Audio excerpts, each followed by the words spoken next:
everybody. It's Tracy Malone. Thank you so much for joining me. I have a very special guest today that we are going to talk about divorcing a narcissist. And we thought a good topic would be the common ways that people sabotage themselves in divorce.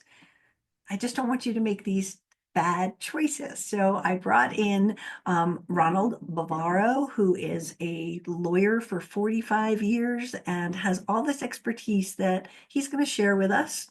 And I hope that you can learn what mistakes not to make. And let's go meet Ron. Welcome, Ronald. Thank you so much for joining me today. It's great to be with you. Can you share with my audience a little bit about who you are and what you do? So, for a good number of years, more than I can count at this point, I've been a divorce attorney, primarily working in New York, and went through a series of firms, then created my own. And so, I guess as of now, it's been close to 44 years of doing this particular type of work. And we had a very active practice in Westchester County, New York. And it was really a wonderful experience, at least for me. I mean, my poor clients were going through the worst times of their lives. But I really did come to enjoy and cherish the opportunity to represent people during a difficult time. And the other thing that I really did enjoy as well was that I taught for a while, a fair amount of years, actually, at Pace Law School. And I had a matrimonial practice class. And so the students got to really learn the nuts and bolts of representing people in the process of divorce. So that's a little bit about my background. Thank you. Sounds like you've got the expertise we're looking for today. I Uh, hope so. I and hope so. our topic that we're going to discuss today is like the ways that people sabotage themselves in divorce. So, if you want to start off by like telling us some common ways that you see that people do this. Yeah, so I actually have done some writing on this particular topic, and I um, crystallized it into what I call the five things that you should never do in your divorce case. Um, I start from the premise that the process of divorce is terribly difficult. And in looking at it from that particular lens, Mhm. I think some social scientists actually categorize the most stressful things that a person could go through. Divorce ended up as the second most stressful experience that people could have, only behind death of a loved one or a child, and ahead of the less stressful experience of going to jail or being involved in a car accident. So it's hard, it's difficult. And so my number one tip is don't make it worse. And in that vein, you know, a lot of times I had to talk to my clients whose anger, whose feelings of rejection and disappointment push them in a negative direction.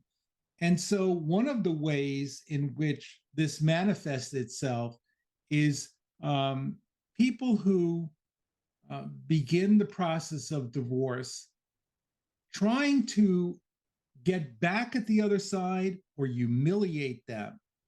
And my classic example of this was there's a famous case out of New York involving John Paulson and Jenny Paulson. John's a huge high flyer in the world of finance.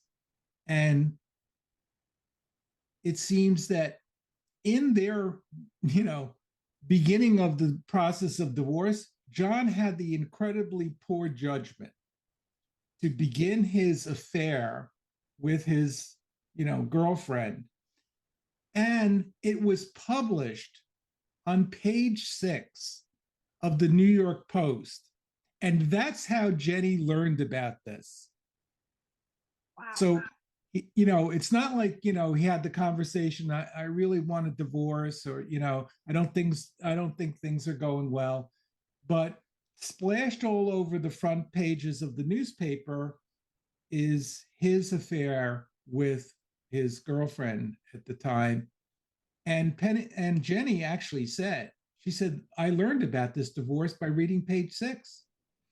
And so, as bad as that was, John apparently saw no problem with moving the relationship forward. In the immediate aftermath of the divorce, he's going to various parties that his wife is at with his girlfriend. They're being photographed. Soon after, he's talking about their desire to marry as soon as possible and to have a child. This is in the beginning parts of the divorce. And so, one of the lessons that comes out of that case is that he's offered her, allegedly, millions and millions of dollars to settle the case. And she's saying, I'm not taking that. That's an insult.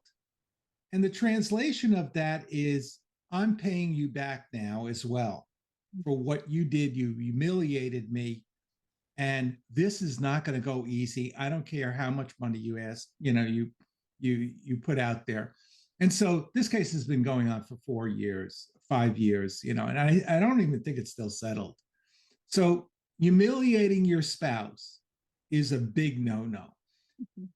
The corollary to that is I've seen people who are in the midst of a divorce case or have settled their divorce case who are still extremely angry at their spouse or ex-spouse and decide that they're going to try to hurt them in their career. And again, there's a famous New York case where the parties were divorced. He was an assistant attorney general in New York. And because the wife was so angry at him, she began communicating with his employer, disclosing alleged illegal things that he had done. Well, guess what? He got fired, and guess what? The next part of this is the court then eliminated his support obligation to her because they said, well, if he can't work, and he can't earn money, then he can't pay support. Mm-hmm. And so, that kind of vitriol, that kind of anger, that desire to hurt someone, mm-hmm. Really is counterproductive. And it ties into what I call, my second key to avoid in your case. And this is particularly aimed at people who have children in common. The desire to enroll the child on your side of the ledger, to get the child to see life through your lens, that dad is a bad person or mom, did all of these horrible things. Belittling the other parent to the child or trying to interfere with the other spouses, the other parents' relationship with the child is a big no-no.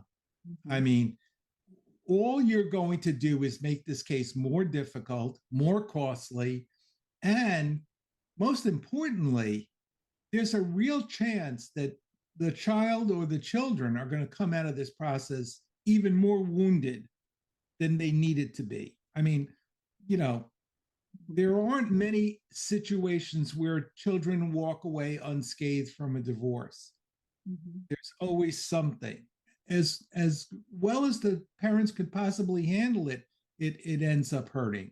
But boy, when you try to enroll the child into your view of life and try to interfere with that relationship with the other parent, that does not go well for anyone.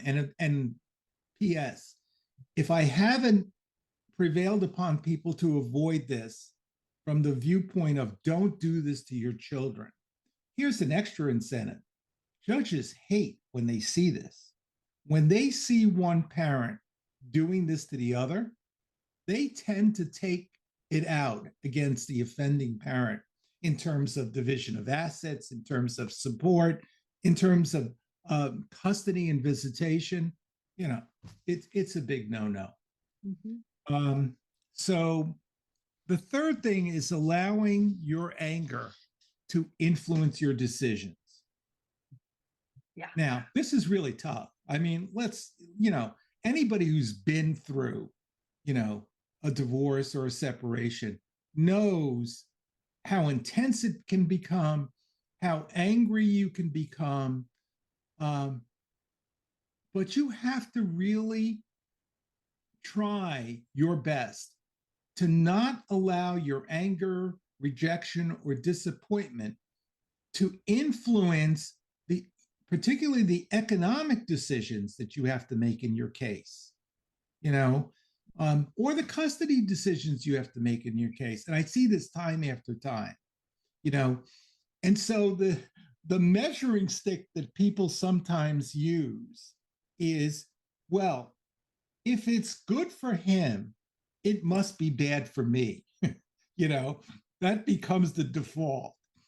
And I try to say to clients, no, sometimes it's good for you and it's good for him, but don't put it in the context of win lose. You know, don't allow that your anger or rejection to cause you to make a terrible decision, you know, in your case. And my classic example of this is that how many times have I heard clients say to me, I'd rather give you the money. I'd rather pay you legal fees than give the other side whatever issue or cede that money. And I'd look at them and I'd say, really? So my way of dealing with this is saying, don't do this. Don't make that decision.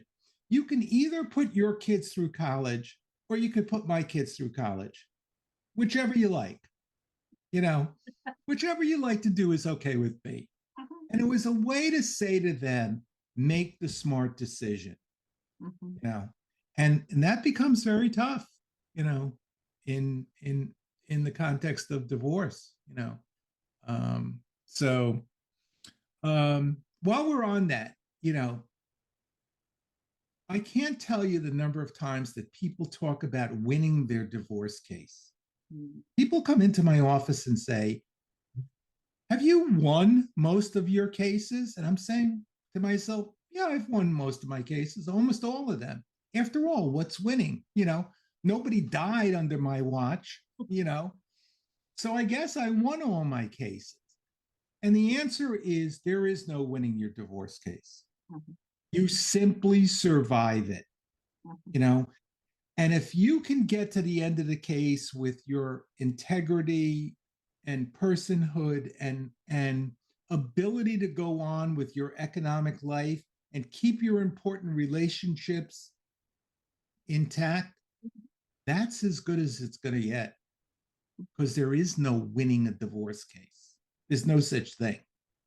Um, so, you know, It's a non-winning situation. no, Everything that we've mentioned, and I'm pretty sure there's something else we're going to add in here, but everything we're mentioning, don't humiliate, don't enroll the child in the divorce, don't use your anger to make decisions.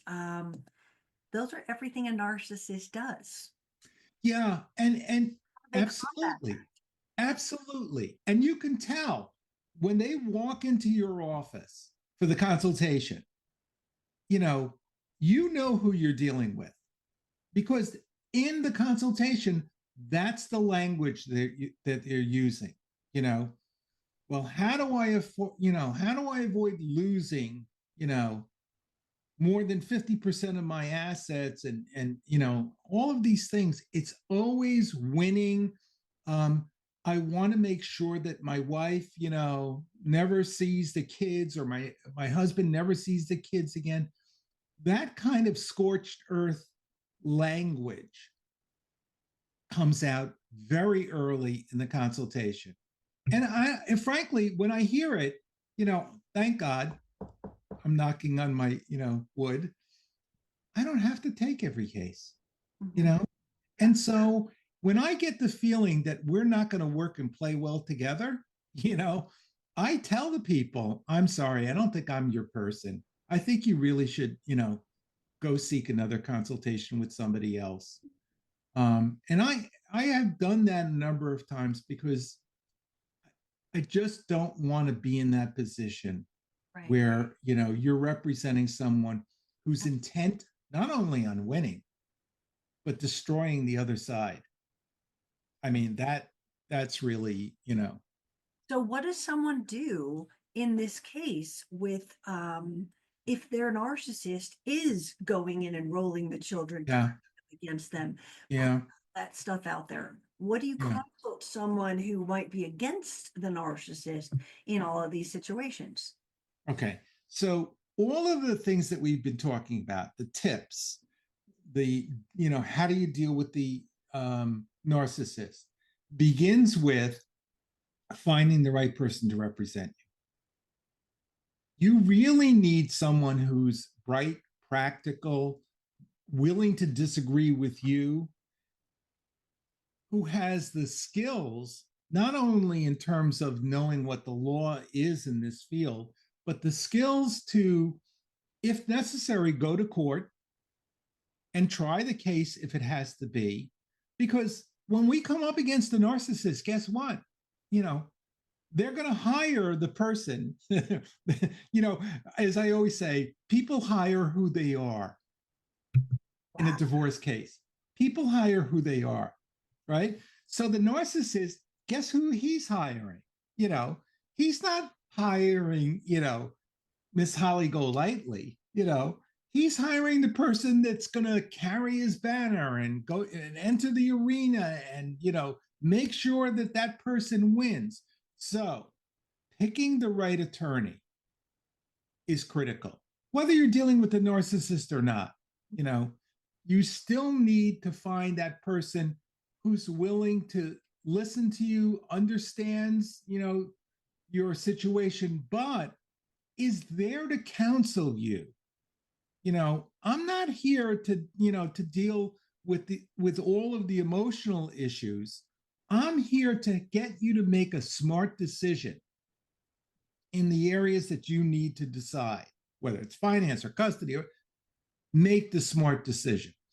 Um, the unfortunate part of, I guess your question is, how do you deal with the narcissist? Well, if money is not an issue, which is rarely the case, but if money is not an issue, then the answer is very simple. I understand that that's your point of view, sir or ma'am, but we'll go ask the judge how they see this case, you know? And so going to the courthouse is the great equalizer. Mhm. And all of the people who are narcissists, all of the, I have a phrase that I use, masters of the universe. When I'm up against one of the masters of the universe, all of the masters of the universe, who are the brightest, most aggressive people in the room, they don't do so well in a courtroom. Mhm. But the price tag is you got to be able to, pay your attorney to deal with that, you know, and that becomes a real challenge because, some people, they don't care how much they spend it because they want to win, you know, and it's unfortunate, but if you are not in that position, Mhm. it's tough Yeah. to really deal with. Well, what I'm aiming here is that the people who are going to watch this are going to look at it and say, "You told me don't do this, don't humiliate them, don't make it public that they've got a hooker on the side or whatever." Right? We're saying protect that. Absolutely solid, absolute advice. Don't play their games, right? And yet, I think the question here is, but they're doing it, not a tit for tat, but how do they combat that when they are being smeared across the whole town? Okay, so two things. One, I'm a great believer in the courthouse, whether we're talking trial or going for conferences or whatever.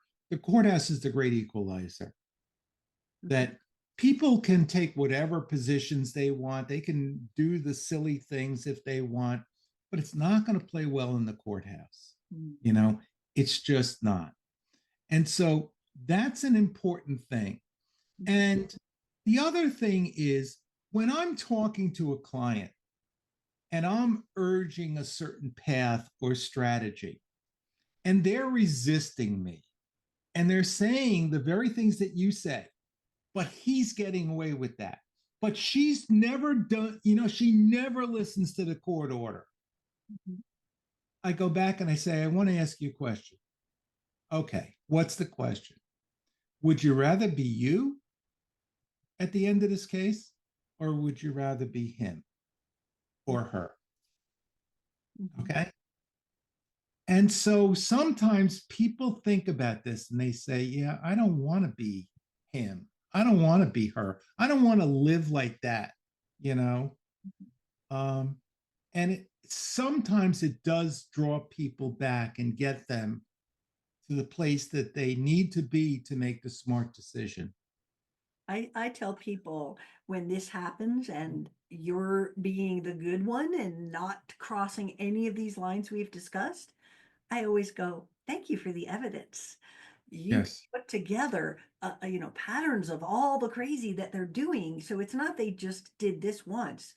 Look, Judge, this is who they are, right? So a lot of times, despite Yes. that we don't want this to be going on, if they are doing something like turning your kids against you, gather evidence. If they're turning, the neighbors and someone else against you, sabotaging you, gather evidence. Again, if you make it into court, that's what they're going to look at to say, this is Right. what you're doing here, right?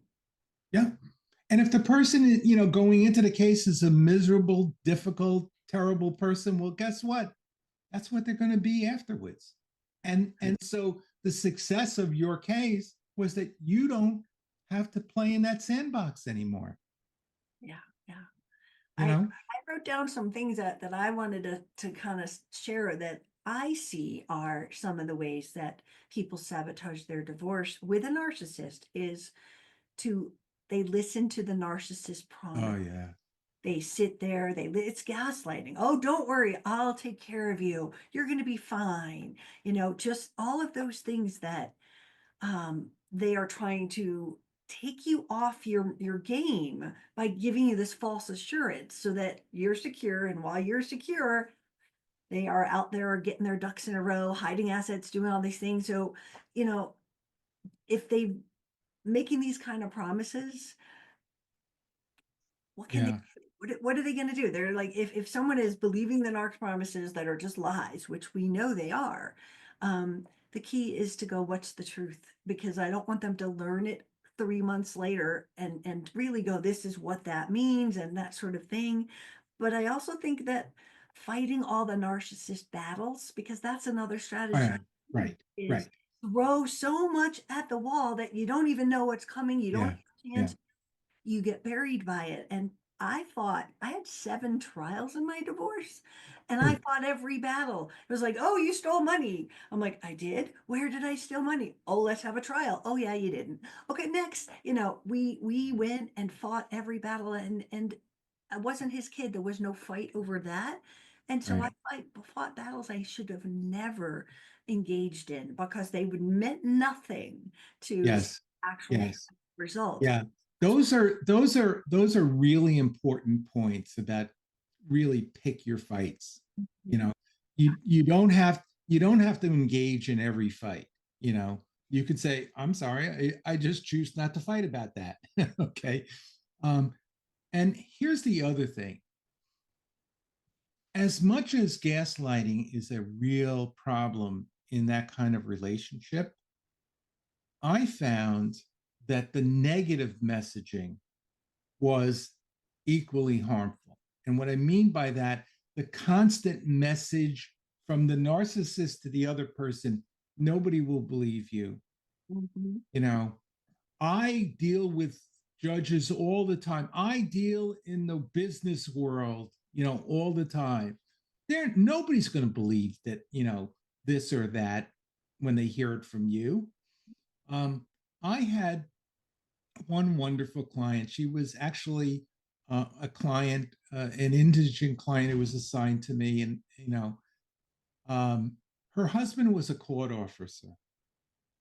And so his message to her was, I know all the judges, I know how this works. I know, you're not, if you say that, this, nobody's going to believe you. And she came to my office, and half of my work with her was just getting her not to believe, you know, his view of life, you know. And she said, really? I said, yeah, we're going to go in, and by the way, the judge is going to listen to you. And so, yeah, I mean, I that's think the combating everything you described is gaslighting. I know all the judges and yes, you'll never yes, get the kids and all of yes. that stuff. But I think the bottom line for people to understand is that you have to know the lies and the truth and know what matters, right? Because if you are just like believing you'll never get anything, know your rights. You just said it. That's not true. We'll fight for this. We'll show the judge. That's not gonna matter. And so by knowing their rights, knowing what to fight for, it kind of shows them, hey, they can keep lying Yeah. all they want. We're dealing in facts here. It's funny. In my work, so we read decisions all the time, and we're constantly trying to find what's the rule of law that comes out of this case. How do I apply this principle to my cases? And I said to a group of people that I was giving a talk to, I said, one of the most important rules of divorce law. I said, no, what is it? I said, it's the son of a bitch principle. What is that? So if you're a son of a bitch, okay, the judge is going to end up treating you the way that a son of a bitch should be treated. Okay.